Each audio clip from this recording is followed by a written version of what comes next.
Hello students, how are you all? I hope you all are doing great. I am Neha Rajvanshi and I welcome you all in our today's class, that is English class of class 10th. So students, in the previous video we have completed reading with our chapter number 10 from the book First Flight, that is the Sermon at Banaras. Okay, and in today's video we will see the comprehension part, we will solve the questions. So let's begin.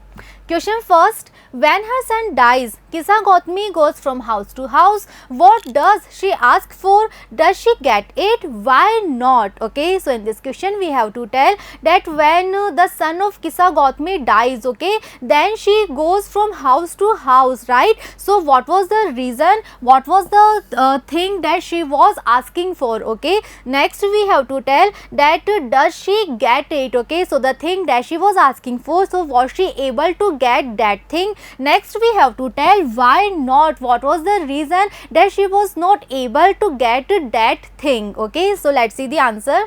When her son dies, Kisa Gautami goes from house to house and asks the people for a medicine to cure her son. Okay, so what was the thing that she was asking for every person? So when her son dies, Kisa Gautami from house to house and she asks for a medicine that can cure her son. Okay, she does not get it. And secondly we have to tell that was she able to get that thing? So the answer is that she was not able to get that thing because there is none to cure the dead, because there is no medicine in this world that can cure a dead person, that can bring a dead person back to life. Okay, it is so because death is incurable. And what is the reason? किसी भी dead person को हम फिर से जीवित क्यों नहीं कर सकते? because death एक ऐसी चीज है that is incurable. किसी भी मेडिसिन से हम इसे क्योर नहीं कर सकते, किसी भी dead person को हम फिर से alive नहीं कर सकते हैं. Okay, next question.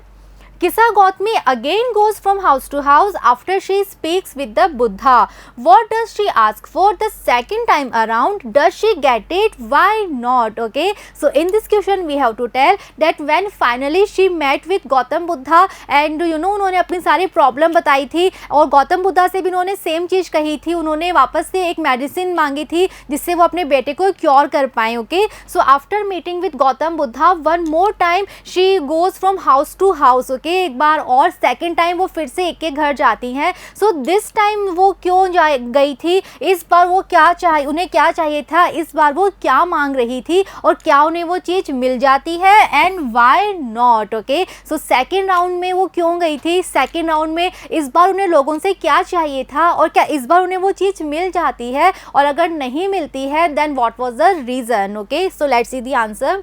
For the second time around, she asks for a handful of mustard seed.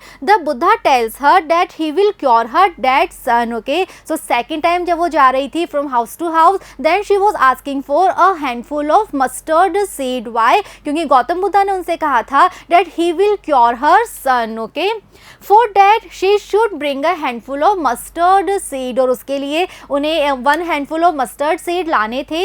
It must be brought from a house where death hasn't occurred. लेकिन उनके पास एक कंडीशन थी, he was having one condition, कि जो mustard seed थे ये उसी घर से लाने थे उनको जहाँ पे आज तक कभी किसी की डेथ नहीं हुई है.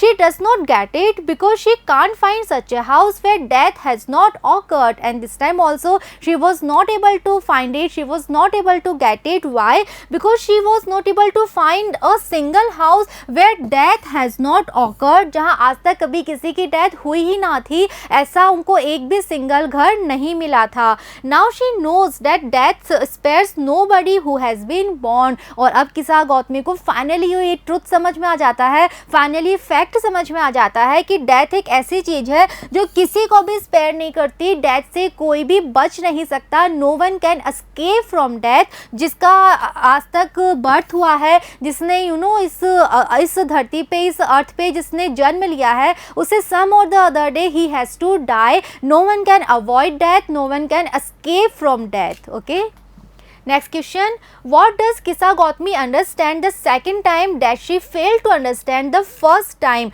Was this what the Buddha wanted her to understand? Okay, so in this question we have to tell कि ये जो मदर हैं, जो लेडी है किसागौतमी, इन्होंने 2 बार एक के घर में जाके कुछ कुछ मांगा था, राइट? फर्स्ट टाइम इन्होंने क्या मांगा था?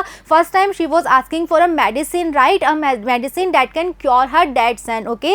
एंड सेकेंड टाइम इन्होंने क्या मांगा था? Second time she was asking for a handful of mustard seed, right? So जो उन्होंने सेकेंड राउंड लगाया था उस समय उन्हें ऐसा कौन सा ट्रूथ समझ में आता है, उनको ऐसी कौन सी नॉलेज मिलती है जो उनको फर्स्ट टाइम समझ में नहीं आई थी, ओके? सो वो अंडरस्टैंडिंग हमें बतानी है जो उनको फाइनली हुई थी, और साथ में हमें ये बताना है कि जो गौतम बुद्धा थे उनकी क्या ये प्लानिंग थी, क्या वो एक्चुअल में किसागौतमी को ये रियलाइज़ करवाना चाहते थे that death is very much common to each and every person, क्या यही चीज़ वो किसागौतमी को अंडरस्टैंड करवाना चाहते थे? Clear? So let's see the answer.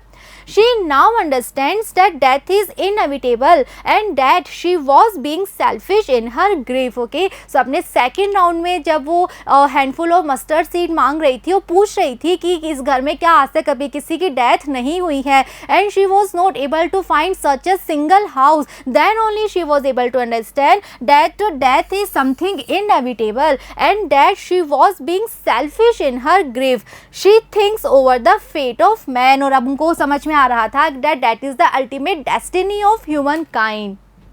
Their lives are like the light of the city which flickers and extinguishes again. और फिर उनको समझ में आ जाता है कि जो ह्यूमन बींग्स की लाइफ होती है ये बिल्कुल सिटी लाइट्स की तरह है जो कि बार बार फ्लिकर अप होती है but finally at the end वो एक्सटिंग्विश हो जाती है, okay?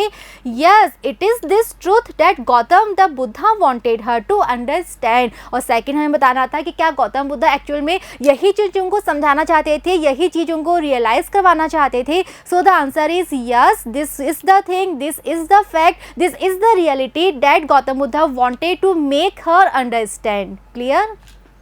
Next question, why do you think Kisagotami understood this only the second time? In what way did the Buddha change her understanding? So in this question we have to tell कि Kisagotami को ये जो truth है, ये जो reality है, ये first time में समझ में क्यों नहीं आई थी, second time में उन्हें ये जो reality है ये उन्हें समझ में क्यों आती है, second time में ही उन्हें इस चीज़ की knowledge क्यों होती है, ओके? और जो गौतम बुद्धा थे उन्होंने उसकी understanding को किस तरह से change कर दिया था, okay? So answer, she understood the second time that death is common to all and that she was being selfish in her grief, okay? So second time में किसागौतमी को फाइनली समझ में आ जाता है, finally she was able to realise that death is very common to all person, each and every person, and that she was being selfish in her own grief, okay? She understood this only the second time because it was then that she found that there was not a single house where some beloved had not died. और ये secret हम कह सकते हैं, ये जो truth है ये उन्हें सेकेंड टाइम ही समझ में क्यों आता है, क्योंकि सेकेंड टाइम जब वो जा रही थी एक एक घर और पूछ रही थी कि क्या किस घर में किसी की डेथ नहीं हुई है, ओके? और उनको ऐसा एक भी घर नहीं मिला, तभी उनको ये चीज़ समझ में आती है, okay? So because it was then that she found that there was not a single house, right, where some beloved had not died. First time round she was only thinking about her grief and therefore asking for a medicine that would cure her son, right? So first time जब वो जा रही थी एक एक घर, at that time she was thinking about her own grief, she was thinking about her son, right? वो सिर्फ अपने बेटे के बारे में सोच रही थी and she was asking for a medicine that can cure her dead son. But when all the families told her that there had occurred a death in their families, then only she realized the ultimate fate of humankind. Right, लेकिन जब हमने second round में जब सारे लोग उनको बताते हैं that she was not the only one जिसके बेटे की डेथ हुई है, बट उनकी फैमिलीज में भी बहुत सारी डेथ हुई हैं, उन्होंने भी अपने क्लोज वंस को, अपने बिलव्ड्स को खोया है, उन्होंने भी अपनी फैमिलीज में बहुत सारी डेथ देखी है, तब उनको समझ में आता है कि डेथ जो है वो ह्यूमन बींग्स का, हम ह्यूमन काइंड का अल्टीमेट डेस्टिनी है, अल्टीमेट ट्रूथ है. Buddha made her understand cleverly that death is inevitable to all. और यही चीज़ थी जो गौतम बुद्धा ने उनको समझाई थी. Gautam Buddha made her to understand that yes death is very common, that is the ultimate truth of all human beings, okay? Next question, how do you usually understand the idea of selfishness? Do you agree with Kissa Gautami that she was being selfish in her grief? Okay, so in this question we have to tell that what do you understand with the idea of selfishness? What is selfishness for you? Okay, ये जो word है selfishness का, इसका क्या meaning है आपके लिए, इस मीनिंग से आप क्या समझते हैं? फर्स्ट, सेकेंडली हमें बताना है जब किसा गौतमी ने इस चीज़ को एक्सेप्ट किया था that she was being selfish in her own grief, so क्या वो हम इस बात से एग्री करते हैं कि yes she was right जब उन्होंने ये बात कही थी? Okay, so students you can write your on answer here. Selfishness का क्या मतलब है आपके लिए, आप एक्सप्लेन कर सकते हैं. और क्या आप एक्चुअल में एग्री करते हैं किसा गौतमी से when she said that she was being selfish in her own grief? So you have to write your own viewpoint that do you agree or you don't agree, right? But you just have to justify. If you are saying that yes we agree with her, then you have to write the reasons why. And if you are writing that no we don't agree with her, that she was being selfish, then again you have to justify your answer. You have to give the reasons that why not. Okay, so you can write your own answer. So let's see the answer. By the idea of selfishness, I understand thinking of oneself only. So what is selfishness? Selfishness means thinking of oneself only. It is also thinking of those things that concern one only, right? So it is something, if we concern about oneself only, if we consider about the things that are connected with oneself only. Okay, I agree with Kissa Gautami that she is selfish in her grief. Okay, in the second question we are saying that yes we are agree with Kissa Gautami when she said that she was being selfish in her own grief. She now understands that death is common to all. और ऐसा क्यों है? Because अब उसको समझ में आ गया था कि ऐसा नहीं है कि सिर्फ उसी ने अपने बेटे को खोया है, पर डेथ एक ऐसी चीज़ है जो सभी के लिए बहुत कॉमन है, सभी की लाइफ में होती है, सभी की फैमिलीज में होती है. One who is born has to die one day. So this is the biggest truth, right? That one who is born has to die one day. He has to die some or other day, but he has to die. Okay, one should not grieve over a thing that is common to all. और ये एक ऐसी चीज़ जो कि सभी के लिए common है, जो कि बहुत ही नॉर्मल है, बहुत ही नेचुरल है, ऐसी चीज़ पे हमें बिल्कुल भी ग्रीव नहीं करना चाहिए, हमें बिल्कुल भी लैमेंटेशन नहीं करना चाहिए, हमें बिल्कुल भी सोरो या सैडनेस फील नहीं करनी चाहिए, because it is very common and we are having no control over this power, right? So यही चीज़ उनको फाइनली समझ में आ जाती है कि पहले वो बहुत ज़्यादा सेल्फिश थी, वो सिर्फ अपने बेटे के या सिर्फ अपने लॉस के बारे में सोच रही थी, राइट? लेकिन फाइनली उनको समझ में आता है कि it's not like that she is the only mother who has lost the child, but ये ऐसी चीज़ है जो कि सभी की लाइफ में होती है, बहुत सारी फैमिलीज़ में उन्होंने ये चीज़ देख ली थी. Okay, clear? So students, we have completed all the questions here. I hope the chapter and all the questions, everything is very much clear to you all. In the next video, we will start reading with our next poem. So see you in the next video. Thank you.